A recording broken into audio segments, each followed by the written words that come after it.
Der erste Schock ist vorbei. Tausende Menschen haben die Petition gezeichnet, rettet den Uferweg und die Laubenpieper am Breitehorn in Berlin-Spandau. Proteste am Rathaus. Menschenkette an der Havel. Politiker aus der Bezirksverwaltung kamen und sprachen mit den Betroffenen. Nur der Bezirksstadtrat selbst kam nicht, der es allen eingebrockt hatte. Stattdessen schrieb er Pressemitteilungen und trug sie auch in der Bezirksversammlung vor. Das Bezirksamt beabsichtigt, einen möglichst großen Teil des Siedlungsgebietes zu erhalten, soweit dies unter Berücksichtigung der naturschutzfachlichen Belange vertretbar ist. Für mich gilt am Breitehorn auch weiterhin so wenig Eingriffe wie möglich und nur so viele wie nötig.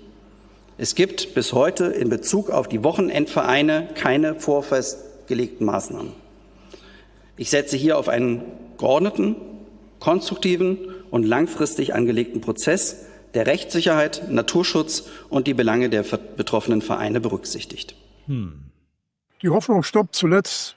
Ich denke mal, mittelfristig wird hier so schnell nichts passieren. Und wenn wir dem Grünflächenamt, was hier für uns maßgeblich ist, entgegenkommen, versuchen mit denen also auch ihre Auflagen möglichst zu entsprechen, dann kann man davon ausgehen, dass wir doch noch eine ganze Weile bleiben dürfen hier.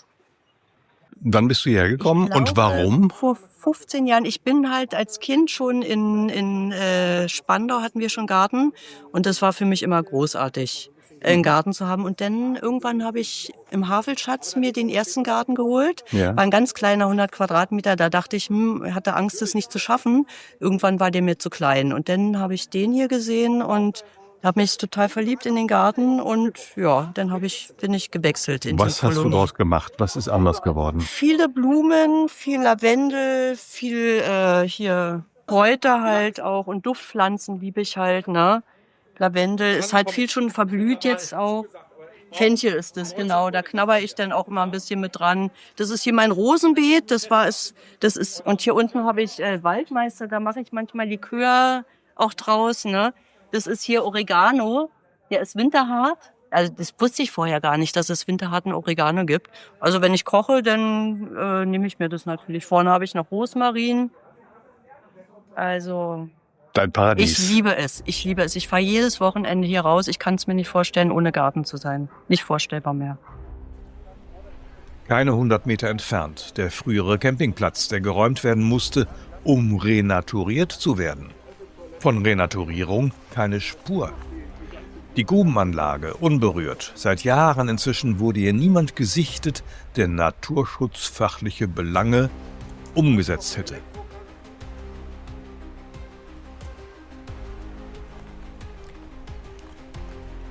Elektroinstallationen und Wasserversorgung weiterhin funktionsfähig. Fundamente der Rezeption. Und mir wird klar, warum das so ist. Beim Campingplatz und den Wochenendvereinen liegen meterweise Abfälle unter der Erdoberfläche. Erdarbeiten sind laut Kaufvertrag erst nach aufwendigen, teuren Gutachten planbar. Hauptsache, die Menschen sind schon mal weg.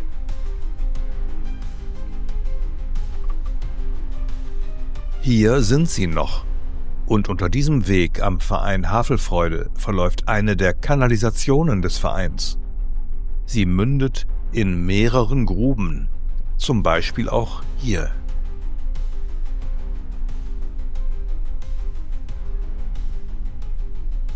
Schauen wir uns das alles einmal im Kaufvertrag genauer an.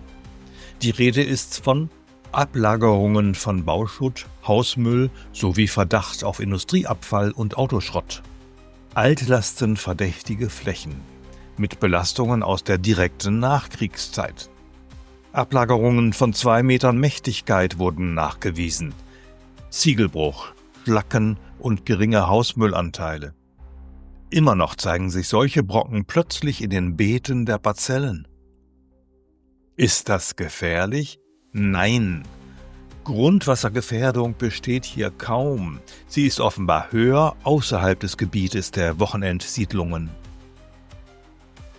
Aber alle Eingriffe in den Boden erfordern neue Untersuchungen zur Altlastenbewertung. Sprich, keine Erdarbeiten. Und die beginnen mit Grabungen ab 1,25 Meter unter der Oberfläche. Jetzt wird klar, warum hier überall keine Strom- und Wasser- und Abwasserinstallationen und Fundamente und Keller abgeräumt werden könnten, geschweige denn die Grubenanlagen, die über 5 Meter tief im Boden eingelassen sind. Deswegen ist eine Räumung zur Renaturierung nicht vorstellbar, nicht bezahlbar. Warum dann der Aktionismus mit Renaturierung und Machbarkeitsstudie? Mein Ziel war und ist, ich möchte vor Ort so wenig Eingriffe wie möglich und nur so viele Eingriffe wie nötig vornehmen. Gemäß Aktenlage Kaufvertrag sind Eingriffe nicht ohne weiteres möglich, eher unmöglich. Und warum sollten dann Eingriffe nötig sein? Um den vielen Wind zu rechtfertigen, den die Spandauer gegen das Breite Horn geblasen haben? Wenn das, was man will, nicht geht, sucht man nach Ersatzhandlungen. Ich trage heute gerne dazu bei. Mit dem Appell: Perspektivenwechsel. So etwas hilft uns in der Regel aus jeder Sackgasse hinaus. Einmal den Kopf um 180 Grad drehen. Nehmen wir dazu die Schlagworte der Debatte in den Blick. Hast du auch schon mal hier ein Hochwasser erlebt? Anfang der 90er Jahre war das Wasser schon mal ziemlich hoch, dass hier diese Badestelle, auf der wir gerade stehen, überflutet war. Aber das Wasser ist nie über den Uferweg getreten. Aus Erzählungen gab es wohl früher mal, wo der Uferweg noch nicht war, Überschwemmung. Da ist das Wasser wohl in den ersten Reihen komplett eingedrungen. Aber ansonsten persönlich hier, dass es rübergeschwappt ist, kann man nicht bestätigen. Die Wasserstände der Havel sinken seit Jahren. Sie steigen nicht mehr. Brandenburg trocknet aus. Heftige Schneeschmelze lässt auch keine Elbe mehr ansteigen. Rückstau der Havel von dort aus nicht mehr erwartbar. Der Wasserstand der Spree wird bestens reguliert, seit die Regierungsgebäude an ihrem Ufer liegen. Und zudem muss sie seit genau dem 12. April 2019 erst einmal den künstlich geschaffenen Ostsee bei Cottbus füllen und auf Stand halten. Die Ausweisung des Gebiets an der Havel als Überschwemmungsflächen ein Jahr zuvor, 2018, ist seither ja auch nicht in Erfüllung gegangen. Hätte man sich womöglich sparen können. Man hätte wissen können, welche Auswirkungen das Projekt des Ostsees auf die Wasserregulierung in Berlin haben wird. Starkregen kann die Havel verkraften. Schaut man sie sich mal in Google Maps an, dann ist zu sehen, wie breit sie genau ab hier wird. Es sind etwa 1,4 Kilometer Breite. Und dann puffert der Wannsee auch noch was ab. Renaturieren zur Wiederherstellung eines nicht mehr benötigten Überschwemmungsgebiets? Wie sinnvoll ist das denn noch? Eine Überschwemmungsgebietsverordnung, die durch den Berliner Senat 2018 festgelegt wurde, gilt. Ob man sie nun für sinnvoll hält oder ob zutreffend oder nicht, solange der Senat nicht etwas anderes beschließt, gilt diese Überschwemmungsgebietsverordnung. Ehrlich gesagt wünsche ich mir hier ein wissenschaftlicheres Vorgehen. Das bedeutet, die Grundlagen unserer Annahmen immer wieder in Frage zu stellen. Echte Wissenschaftler suchen mit ihrem kritischen Denken nach neuen Lösungen, nach einem Perspektivenwechsel, der Auswege aufzeigt und Neues möglich macht. Die geltende Überschwemmungsgebietsverordnung für die untere Havel und die untere Spree aus dem Jahr 2018 lädt dazu regelrecht ein, denn sie beruht immerhin auf einer aktualisierten Datengrundlage. Ausgewertet wurden 7 verschiedene Pegel für den Zeitraum von 1964 bis 2013. Zuvor stammten die Daten allein vom Pegel Tiefwerder für die Jahre 1962 bis 1999. Also war das schon mal ein Fortschritt. Grundlage ist das sogenannte HQ100, eine rein statistische Bemessungsgröße. Sie steht nicht für ein Hochwasser, das einmal alle 100 Jahre sicher eintritt, sondern für ein rechnerisches Szenario. Ein Hochwasser, das statistisch im Durchschnitt einmal in 100 Jahren vorkommen kann, wenn überhaupt. Denn die jährliche Eintrittswahrscheinlichkeit beträgt nur etwa 1%. Vor diesem Hintergrund sollte es uns, das ist mein erster Perspektivenwechsel, nicht darum gehen, Flächen für Überschwemmungen empfänglicher zu machen, sondern sie standortgerecht zu schützen im Rahmen der geltenden Verordnung. Für Abschnitte, die im Bereich Untere Havel 2 liegen, sind gemäß Verordnung sogar eine moderate Erhöhung der Erdoberfläche und Wanderwege zulässig. Deshalb schlage ich vor, für die betroffenen Abschnitte des Ernst-Liesegang-Ufers eine maßvolle Anhebung und Verstärkung mit entsprechenden Abflussquerschnitten zu planen, verordnungskonform und gemäß den hydraulischen Erfordernissen.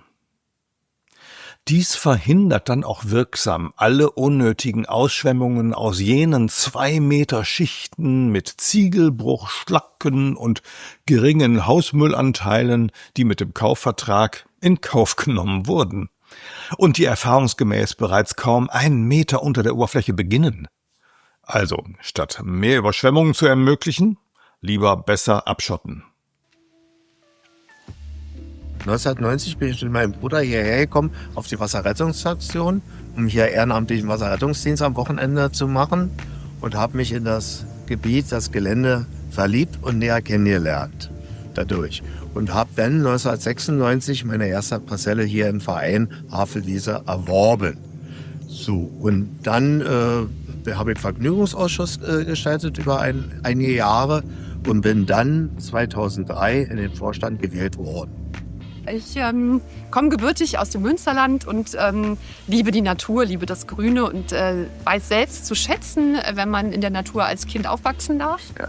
Und als dann meine Tochter geboren wurde, jetzt vor guten 8 Jahren, da habe ich gemerkt, ach, die Stadt ist anstrengend, die Stadt ist voll, die Stadt ist heiß und irgendwie nicht kindgerecht. Und tatsächlich hatte ich dann das Glück, hier draußen ein kleines grünes Fleckchen für mich zu finden. Und ich erinnere die Situation, dass die Helene dann mit 2, 3 Jahren nackig mit nackten Füßen über die Promenade gelaufen ist zur Wasserstelle. Und es war einfach ein Traum. Ja. Und das ist es immer. Mein zweiter Perspektivenwechsel zielt auf eine humanere Art der Renaturierung ab, die nicht mehr das Zurückstutzen und Vertreiben von Menschen meint. Auf einem Teil des ehemaligen Campingplatzes, den wir vorhin gesehen haben, bietet sich ein Renaturierungspilotprojekt geradezu an. Invasive Arten zurückdrängen und heimische sowie trockenheitsrobuste Vegetation etablieren. Das Projekt wird wissenschaftlich begleitet und kann später auch auf andere Uferabschnitte und Gegenden übertragen werden. Es wäre eine gute Zusammenarbeit zwischen dem Grünflächenamt und Mitgliedern aus den 3 Vereinen. So verbinden wir Klimaanpassung, im Sommer Niedrigwasser, im Winterhalbjahr häufiger Starkregen, mit Naturschutz. Entstehen könnte ein Leuchtturmprojekt für Berlin mit Strahlkraft weit darüber hinaus. Es geht um zukunftsbefähigte Renaturierung. Wer daran mitwirkt, könnte sich damit ein wirklich bedeutsames Denkmal setzen. Wie viel Sorge drückt dich für die Zukunft der fast 200 Bewohnerinnen und Bewohner hier?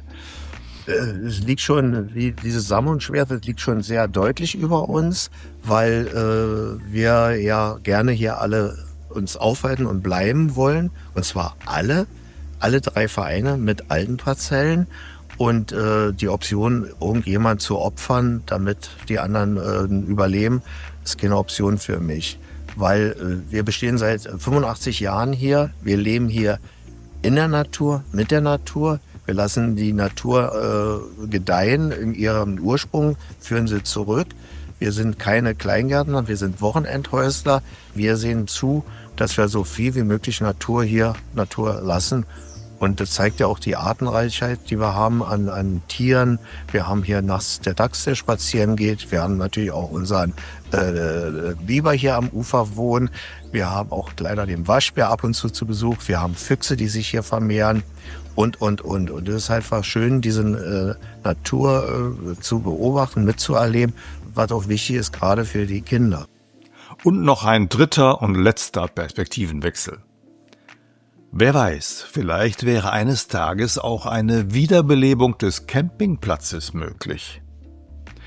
Die Wasser- und Strominstallationen einschließlich der Gruben sind dort noch intakt und im Bereich Untere Havel 2, zu dem das Breitehorn zählt, ist laut Verordnung, Zitat, Ab- und Aufstellen von Wohnwagen, Zelten und baulichen Anlagen auf Campingzelt- und Wochenendplätzen erlaubt. Warum sollte man den Menschen etwas verwehren, was die Verordnung sogar explizit vorsieht? Ebenso ist die Errichtung von Anlagen erlaubt, die der zweckentsprechenden Gartennutzung oder Gartengestaltung dienen. Für Gartennutzung und Gestaltung sind Zufahrten und Abstellmöglichkeiten für Kraftfahrzeuge erforderlich. In dieser Hinsicht entsprechen die Bestrebungen aus Spandau offenbar noch nicht so ganz den Möglichkeiten der Rechtslage. Ich bin relativ optimistisch und kämpferisch. Das liegt daran, dass ich Juristin bin und dass ich mir das juristisch angeschaut habe. Also die ganzen Emotionen sind natürlich berechtigt von allen hier und auch von mir persönlich, aber ich habe das irgendwie aus beruflichen Gründen gelernt, das dann ins Fachliche umzumünzen, und ich habe mir die Konditionen sehr gut angeschaut, die in dem Kaufvertrag über das Breitehorn stehen. Ich habe mir die Machbarkeitsstudie genau angeguckt und es gibt auch Rechtsprechungen vom höchsten Gericht aus Berlin, vom Kammergericht. Und wenn man sich diese gesamten Maßstäbe anschaut, dann sieht man, dass das nicht so einfach ist, dass man hier das Breitehorn zerstört.